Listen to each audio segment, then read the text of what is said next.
cerita sikit Tok. Buat bunyi tak buat bunyi kan. Tapi Datuk dengan fokus Datuk, this is the team. Lantik Yusri, Botek, Hamsani, Halid Masrun. Ini bukan nama-nama kecil dalam bola sepak Malaysia. Apa sebenarnya plan untuk tim ni Tok? Kalau kita lihat terutama perancangan daripada NFDP, ini kerjasama di antara MSN dan juga FAM.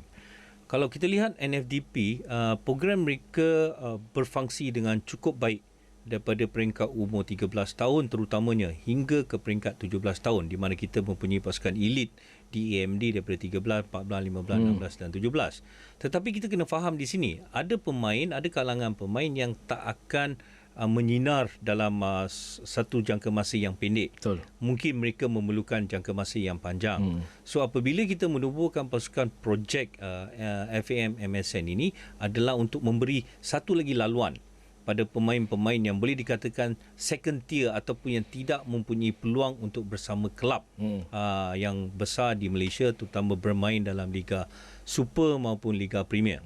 Jadi saya dapati dengan adanya pasukan projek ni, seperti mana dulu kita ada pasukan Harimau Muda yang kita beraksi dalam Liga Premier. Bayangkan pemain-pemain daripada AMD contohnya dan juga SSN, PLD. Mereka dah bermain dalam Piala Presiden tahun sebelum ini.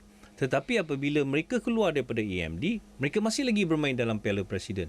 Dan ada kalangan pemain-pemain ini hanya dapat beraksi di Piala Belia. Betul. Jadi ini satu pendedahan di mana bukan mengikut apa yang kita kendaki, di mana selepas NFDP, selepas AMD, mereka harus bersaing di peringkat yang lebih tinggi. Betul. Jadi apabila adanya pasukan projek ini, mereka diberi peluang untuk beraksi dalam Liga Premier.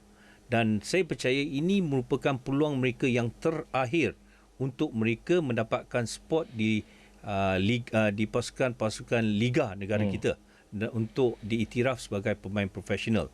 Pada masa yang sama juga, dalam projek FAM MSN ini, kita akan memberi peluang pada semua pemain ini untuk melibatkan diri dalam bidang pengajian, di mana kita akan memberikan mereka akses terutamanya dengan universiti-universiti yang tertentu dalam kolaborasi kita untuk memastikan mereka ini mempunyai second option. Kalau tak main bola. Yes, di mana kita tidak ingin melihat pemain ini selepas pendedahan dengan AMD, NFDP selama 6-7 tahun, tiba-tiba mereka habis begitu saja. So at least contohnya kalau mereka tak boleh beraksi dalam professional football, mungkin mereka boleh menjadi physical trainer. Betul. Ataupun mereka boleh menjadi contoh video analysis. Betul. So ini semua melibatkan pengajian di peringkat yang lebih tinggi. Jadi ini salah satu pathway lagi untuk pemain-pemain daripada NFTP, termasuk AMD, PLD dan juga SSN. Orang komplain macam-macam. Pada saya janganlah hukum dulu sebelum bagi peluang. Kan? Nampak sangat macam nasihat tu. Betul.